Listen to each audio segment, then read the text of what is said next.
Bambu merupakan salah satu penggerak roda utama perekonomian Indonesia. Selain menyumbang untuk neraca perdagangan, juga membantu menyerap tenaga kerja.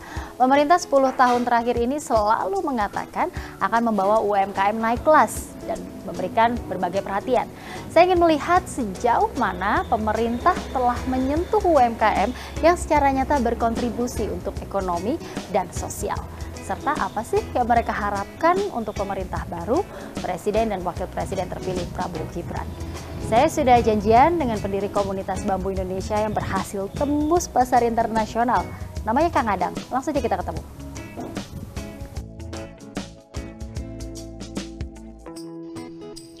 Adang Muhyiddin, sarjana teknik dan master perguruan tinggi di Jerman ini, mulai menekuni kerajinan bambu sejak 2012 lalu.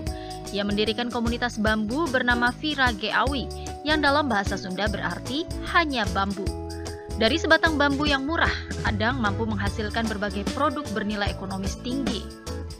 Di kalangan komunitas bambu Indonesia, nama Adang Muhyiddin dikenal sebagai pionir perajin instrumen musik bambu modern di Indonesia. Produk pertamanya adalah biola bambu. Ia lalu mencoba membuat gitar, bass, dan drum set dari bambu.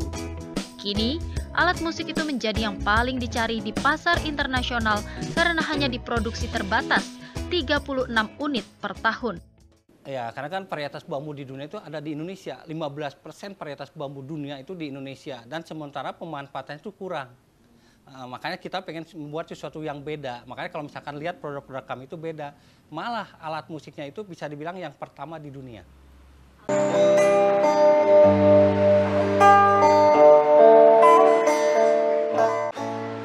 Perjalanan Adang untuk bisa menembus pasar internasional tidaklah mudah.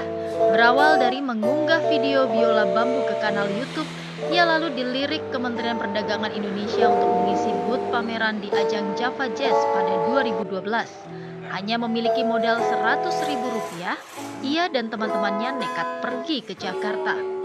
Tak disangka, Java Jazz kala itu membuka peluang bagi produk Adang untuk dikenal luas di pasar dunia. Kita udah dihitung sih lebih dari 16 negara, yang terjauh Inggris, Amerika, kita juga pernah juga pameran juga, perform juga kita di luar negeri. Yang paling sering kita ke Malaysia, yang paling sering sebelum COVID itu kita hampir setahun 3 kali kita ke Malaysia. Kita membantu juga Malaysia untuk membuat transfer ilmu lah dari kami buat ke Malaysia juga. Gitu. Ya kayak membuat alat musik, konstruksi, semua kita bagikan karena kita pengen ini bambu milik dunia. Kita punya strategi ya, kalau misalkan kita pengen, menurut saya kalau pengen terkenal itu harus ke luar negeri dulu. Seperti itu, pada saat itu saya mulai ikut-ikut pameran diajak oleh salah satu kementerian. Yang saya kejar itu selalu bayar-bayar dari luar negeri. Seperti itu, kemudian dengan bantuan media juga, akhirnya dengan yang tiba-tiba ada telepon dari luar negeri yang datang ke sini. Jadi yang pertama dibeli itu alat musik yang pertama dibeli oleh orang Jepang. Dan dari situlah mulai kita diajak-ajak ke luar negeri. Adang tidak mengejar keuntungan semata. Dengan menyisihkan sebagian profitnya, ia rutin memberikan pelatihan dan pendampingan bagi masyarakat yang kurang mampu, terutama kelompok disabilitas, untuk membuat berbagai macam kerajinan bambu.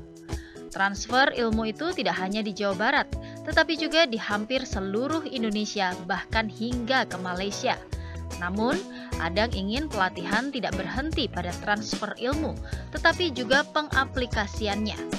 Setidaknya dibutuhkan 1 mesin produksi yang perlu dihibahkan ke masyarakat yang mengikuti pelatihan, agar juga bisa berproduksi dan mendapatkan keuntungan ekonomi. Kita fokusnya ke disabilitas kalau sekarang. Jadi ke ibu-ibunya kita diarahkan ke kuliner, laki-lakinya diarahkan ke kerajinan. Dan disitulah kita tantangannya juga karena kan untuk pembiayaannya biasanya dari kami juga sih. Jadi sebagian biayanya dari Virage Awi. Jadi keuntungan itu dialokasikan buat pelatihan. Ya mudah-mudahan ya bisalah membantu kami di sini karena fokus kita ingin membantu para masyarakat yang kurang beruntung lah. Ini kan sebenarnya tugas pemerintah. Harusnya, harusnya itu kan tugas pemerintah. Tapi kita membantu lah pemerintah, makanya mudah-mudahan mereka bisa turun juga ke sini, bisa membantu kami biar semakin banyak yang dapat kami bantu. Adang menaruh harapan besar bagi pemerintahan berikutnya agar lebih memperhatikan pelaku UMKM di level terendah, di desa-desa, dan yang belum tersentuh perhatian pemerintah. Ya kita kan mimpinya bukan hanya nanti disabilitas juga, kan banyak juga ibu-ibu di sini, banyak ibu-ibu juga yang single parent, yang di bawah lah kurang beruntung, dan itu kan makanya kenapa ke kuliner, kita kan ada kuliner dari rebung juga, jadi ini inovasi yang baru juga.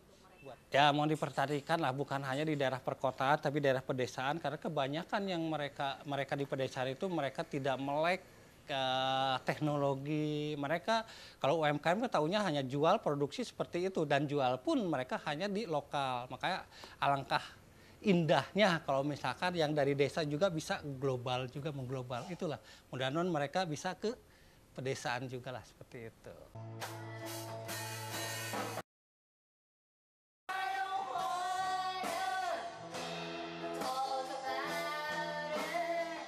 Happy Guritman, Sugiarto Prasetyo, TVRI melaporkan.